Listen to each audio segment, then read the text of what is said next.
Hello everyone. मैं Sant Kumar Meena, assistant professor, government college Mandapiya. आज हम पढ़ते हैं basic features of Indian economy.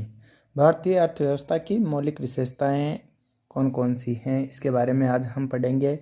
इस टॉपिक में से बड़े क्वेश्चन काफ़ी बार पूछा गया है, तो इसको थोड़ा ध्यान से पढ़ना है और पॉइंट्स इसके अच्छे से याद करने हैं। बात करते हैं basic features of Indian economy की। कौन कौन सी विशेषताएं हैं भारतीय अर्थव्यवस्था की। सबसे पहली विशेषता है विशाल एवं विस्तृत अर्थव्यवस्था, ए ग्रेट इकोनॉमी। इंडिया की जो इकोनॉमी है इसको बहुत बड़ी इकोनॉमी कहा जाता है, क्योंकि क्षेत्रफल की दृष्टि से भारत का जो स्थान है वह 7वां है और जनसंख्या की दृष्टि से भारत का दूसरा स्थान है। भारत के क्षेत्रफल की बात करें तो भारत का क्षेत्रफल 32.9 लाख वर्ग किलोमीटर फैला हुआ है। जनसंख्या की बात करें तो 120 करोड़ से ऊपर इंडिया की जनसंख्या है। तो इस डेटा से अपन कह सकते हैं कि जो इंडिया की इकोनॉमी है वो काफ़ी विस्तृत है, काफ़ी बड़ी है। नेक्स्ट है कृषि प्रधान अर्थव्यवस्था। जो भारत की अर्थव्यवस्था है इसको एग्रीकल्चर बेस्ड माना गया है, कृषि प्रधान अर्थव्यवस्था माना गया है।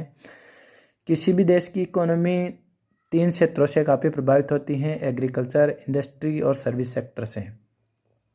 भारत की बात करें तो भारत की जीडीपी में एग्रीकल्चर का योगदान 15 से 20% रहता है जीडीपी में। और वही अगर एम्प्लॉयमेंट की बात करें तो एम्प्लॉयमेंट में एग्रीकल्चर का रोल मोर देन 60% के आसपास रहता है। तो इस और भी कई इंडस्ट्री हैं जिनके लिए कच्चा माल एग्रीकल्चर से प्राप्त होता है, और आंतरिक और विदेशी व्यापार में एग्रीकल्चर का बहुत ही इम्पोर्टेंट रोल है। इस वजह से हम कह सकते हैं कि जो इंडिया की जो इकोनॉमी है यह एग्रीकल्चर बेस्ड है। नेक्स्ट है औद्योगिक पिछड़ापन एवं असंतुलित विकास। औद्योगिक पिछड़ापन से तात्पर्य है कि विकसित देशों की तुलना में अपने इंडिया में जो है वह इंडस्ट्री काफ़ी पिछड़ी हुई है। उतनी टेक्नोलॉजी जो इंडस्ट्री सेक्टर में है, जो विकसित देश यूज करते हैं या यूज किया जाता है उनके द्वारा, वो टेक्नोलॉजी अपने इंडस्ट्री सेक्टर में नहीं है। और असंतुलित विकास से तात्पर्य यह है कि जो भारत में भी कई स्टेट ऐसे हैं जहाँ औद्योगिक गतिविधियां हैं वो काफ़ी डेवलप हैं, और कुछ ऐसे स्टेट हैं जहाँ इंडस्ट्री काफ़ी पिछड़ी हुई है। बात करें पश्चिमी बंगाल, बिहार, महाराष्ट्र, गुजरात, तमिलनाडु, ये इंडस्ट्री प्रधान स्टेट हैं, यहाँ इंडस्ट्री अच्छी डेवलप हैं। और दूसरी ओर बात करें असम, उड़ीसा, जम्मू कश्मीर, राजस्थान, तो ये स्टेट कुछ ऐसे हैं जहाँ कंपैरिजन उन स्टेटों की तुलना में, उन राज्यों की तुलना में ये स्टेट औद्योगिक दृष्टि से पिछड़े हुए हैं। तो हम कह सकते हैं कि असंतुलित विकास की स्थिति भी इंडिया में मौजूद है। नेक्स्ट है जनसंख्या में तीव्र वृद्धि। भारत की जनसंख्या लगातार विस्फोटक तरीके से बढ़ती जा रही है। जनसंख्या बढ़ने के कारण ही देश में अनेक सामाजिक एवं आर्थिक समस्याएं उत्पन्न होती जा रही हैं दिनों दिन। और जनसंख्या तीव्र गति को देखते हुए कहा जाता है कि इंडिया प्रतिवर्ष एक ऑस्ट्रेलिया की उत्पत्ति करता है, या एक ऑस्ट्रेलिया में जितने व्यक्ति निवास करते हैं उतने व्यक्ति तो प्रतिवर्ष इंडिया में जन्म लेते हैं। तो ये भी जनसंख्या में तीव्र वृद्धि, ये भी इंडियन इकोनॉमी की विशेषता है। नेक्स्ट है राष्ट्रीय आय एवं प्रति व्यक्ति आय का निम्न स्तर। अपने देश की जो टोटल इनकम है, राष्ट्रीय आय है, और लोगों की जो पर कैपिटा इनकम है वह विकसित देशों की तुलना में काफ़ी कम है। नेक्स्ट है पूंजी निर्माण की धीमी गति। जो कैपिटल फॉर्मेशन है, जो पूंजी निर्माण को जो बनने की गति है वह काफ़ी कम है, क्योंकि अपने यहाँ इंडस्ट्री पिछड़ा हुआ है। बचत एवं विनियोग की जो एक्टिविटी है वह धीमी है, तो ऑटोमेटिकली जो कैपिटल फॉर्मेशन होगा वो धीमा होगा। कैपिटल फॉर्मेशन डिपेंड करता है औद्योगिक एक्टिविटी पर, बचत और देश में विनियोग कार्य कितने हो रहे हैं, विनियोग की एक्टिविटी किस प्रकार की है। जहाँ देश में बचतें और विनियोग ज़्यादा होगा वहाँ कैपिटल फॉर्मेशन ज़्यादा होगा। तो अपने यहाँ थोड़ी धीमी गति है विकसित राष्ट्रों की तुलना में पूंजी निर्माण की गति। निर्धनता का कुचक्र, यह भी एक मुख्य विशेषता है इंडियन इकोनॉमी की। निर्धनता का कुचक्र से तात्पर्य है कि एक ऐसा सर्किल बना हुआ है जिससे अपन यह डिफाइन नहीं कर पाते कि कौन सा फैक्टर कारण है और कौन सा फैक्टर उसका परिणाम है। एक ऐसा सर्कल इकोनॉमी में बन जाता है, इसे निर्धनता का कुचक्र कहा जाता है। इसका जो डिफाइन किया था निर्धनता के कुचक्र को रेगनर नर्क्से ने इसको डिफाइन किया था। गरीबी का जो कुचक्र है इसको परिभाषित नर्क्से ने किया था।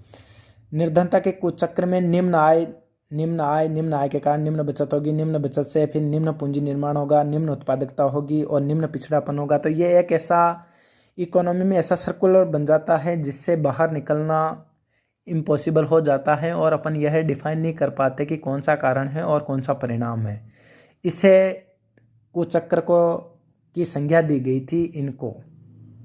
तो आगे इसके बारे में विस्तार से पढ़ेंगे। नेक्स्ट है भारतीय अर्थव्यवस्था मानसून का जुआ है। इंडिया की जो इकोनॉमी है इसको मानसून का जुआ कहा गया है, क्योंकि जो एग्रीकल्चर है वह मानसून पे डिपेंड है। यदि मानसून अच्छा हुआ, टाइमली हुआ, तो एग्रीकल्चर अच्छी होगी। एग्रीकल्चर अच्छी होगी तो इंडस्ट्री और सर्विस सेक्टर पर अच्छा इफेक्ट पड़ेगा और इकोनॉमी ग्रोथ करेगी।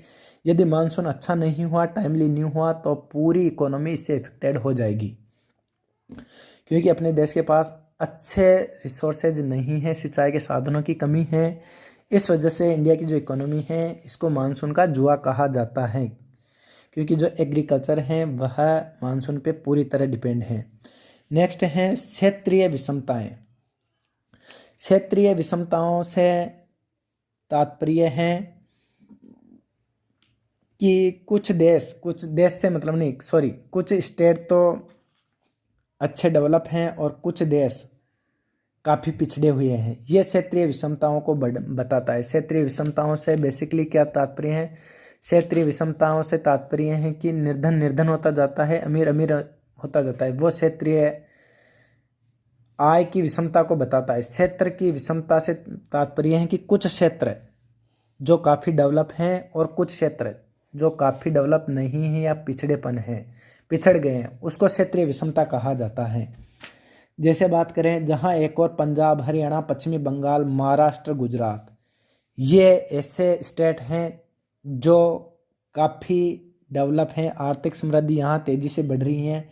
वही दूसरी ओर आसाम, उड़ीसा, जम्मू कश्मीर, राजस्थान, ये क्षेत्र ऐसे हैं या राज्य ऐसे हैं जहाँ औद्योगिक पिछड़ापन है या ये समृद्ध नहीं है या फिर आर्थिक समृद्धि तेज़ी से नहीं हो पा रही। तो ये एक और दो क्षेत्र हैं। एक और तो जो वेल डेवलप स्टेट हैं, दूसरी ओर जहां आर्थिक पिछड़ापन ज़्यादा है।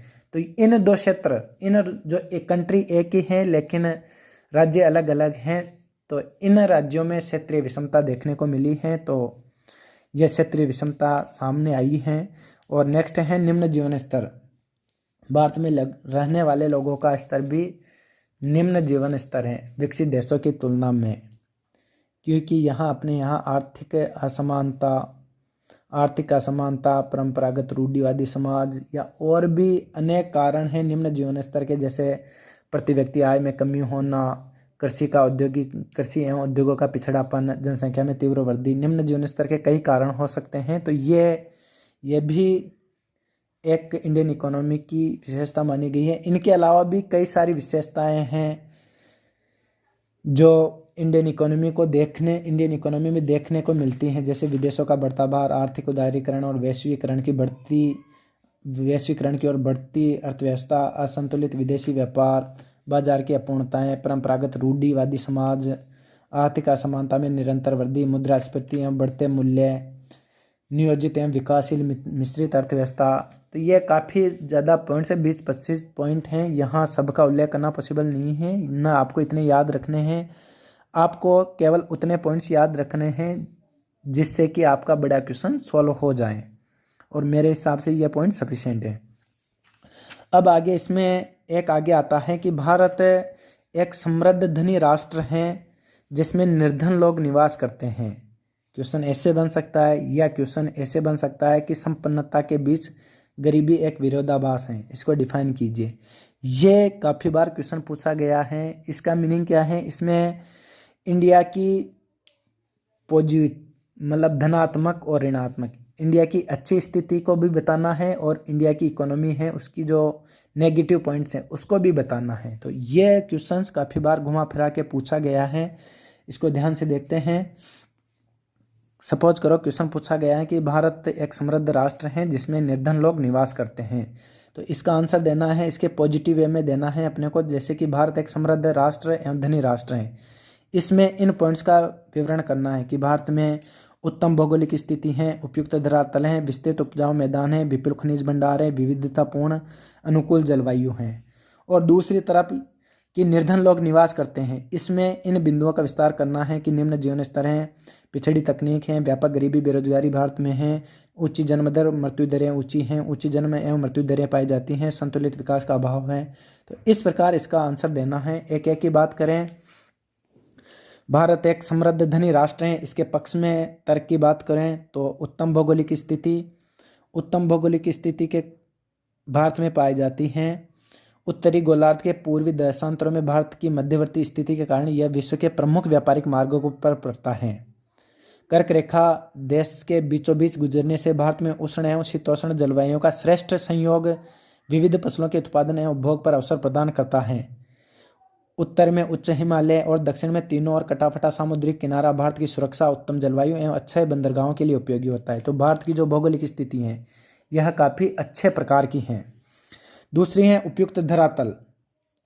भारत एक विशाल भूभाग ही नहीं, इसके भूभाग की प्राकृतिक धरातल बनावट भी इसको धनी बनाती हैं, इसको समृद्ध बनाती हैं, अच्छा बनाती हैं। जहाँ एक और पर्वतीय एवं पठारी भाग हैं, पठारी भाग नदियों के उद्गम स्थान, वन संपदा के आधार पर खनिज संपत्ति के भंडार हैं, वहीं दूसरी ओर मैदानी भाग, तटीय क्षेत्र कृषि के लिए उपयोगी हैं। तो धरातल की जो बनावट है यह भी बहुत ही श्रेष्ठ प्रकार की है इंडिया की। तीसरी है विस्तृत उपजाऊ मैदान। भारत की संपन्नता भी इस बात में है कि यहाँ विश्व का विशाल भूभाग है, जो उत्तर से दक्षिण में 3200 किलोमीटर लंबा और पूर्व से पश्चिम में 2933 किलोमीटर चौड़ा एवं लगभग 32.9 लाख वर्ग किलोमीटर क्षेत्र में फैला हुआ है। यह विश्व के कुल क्षेत्रफल का 2.4% भाग है, जिसमें विश्व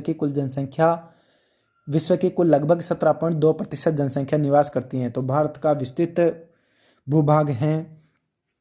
आगे बात करें विपुल खनिज भंडार। भारत का जो खनिज भंडार है यह भी काफ़ी विपुल हैं। भारत खनिजों की दृष्टि से धनी राष्ट्र हैं। अभ्रक की दृष्टि से विश्व का सबसे बड़ा उत्पादक देश है भारत। मैग्नीज उत्पादन में भारत का विश्व में दूसरा स्थान है। विश्व के लौह भंडारों का लगभग 1/4 भाग भारत में है। यहाँ खनिज तेल, जिप्सम, तांबा, अणु खनिज, जस्ता, कोयला आदि के भी अथाह भंडार हैं। तो यह कह सकते हैं कि खनिजों की दृष्टि से भी भारत एक समृद्ध राष्ट्र है। विविधतापूर्ण अनुकूल जलवायु। भारत की जो जलवायु है यह विविधता लिए हुए हैं। अनुकूल जलवायु भारत में पाई जाती है, जिसका असर फसलों के उत्पादन एवं उपभोग पर पड़ता है। पर्याप्त वर्षा, अनुकूलतम तापक्रम से भी वर्ष भर काम का अवसर एवं मौसमी फसलें एवं यातायात संभव होता है। तो ये कुछ पॉइंट्स हैं जो भारत की संपन्नता को दर्शाते हैं। वहीं दूसरी ओर बात करें कि भारत में निर्धन लोग निवास करते हैं। इनकी बात करें तो निर्धन लोग निवास करते हैं, इसके ऊपर अपन बता सकते हैं कि भारत में जो लोग निवास करते हैं उनका निम्न जीवन स्तर है। जो भारत में जो लोग निवास करते हैं कंपैरिजन टू विकसित देशों की तुलना में वो उनका जीवन स्तर काफ़ी कम है। दूसरा है पिछड़ा तकनीक। अभी भी जो इंडिया में टेक्नोलॉजी यूज में ली जाती है वह विकसित राष्ट्रों की तुलना में कम है। इसके कारण इंडस्ट्री सेक्टर पिछड़ा हुआ है, कृषि सेक्टर पिछड़ा हुआ है। तीसरा है व्यापक गरीबी एवं बेरोजगारी। भारत में अभी भी गरीबी और बेरोजगारी की समस्या दिन प्रतिदिन बढ़ती ही जा रही है। तो ये भी एक बहुत बड़ा मेजर कारण है जिसके कारण लोग निर्धन होते जा रहे हैं। ऊंची जन्म एवं मृत्यु दरें ये भी भारत के निर्धनता को दर्शाती हैं। ऊंची जन्म दर और ऊंची मृत्यु दर। ऊंची मृत्यु दर क्या बताती है? ऊंची मृत्यु दर यहाँ की हेल्थ इंफ्रास्ट्रक्चर को बताती है कि देश में हेल्थ इंफ्रास्ट्रक्चर में कमी है। नेक्स्ट है संतुलित विकास का अभाव। अपना जो देश है इसमें संतुलित विकास का अभाव है। तो ये कुछ पॉइंट्स हैं, और भी इनके अलावा भी आप, ये जरूरी नहीं कि यही पॉइंट्स लिखें, इनके अलावा भी और भी पॉइंट्स हैं जिनको आप बता सकते हैं। धन्यवाद।